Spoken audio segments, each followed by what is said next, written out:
আসো মা, আসো আসো, বসো বসো।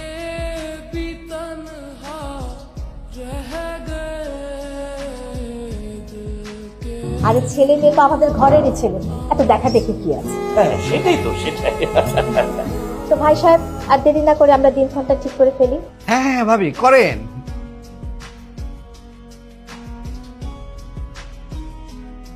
আঙ্কেল, ওদের একটু আলাদা কথা বলা দরকার না? আরে না বোকা, তোরা চল বোকা।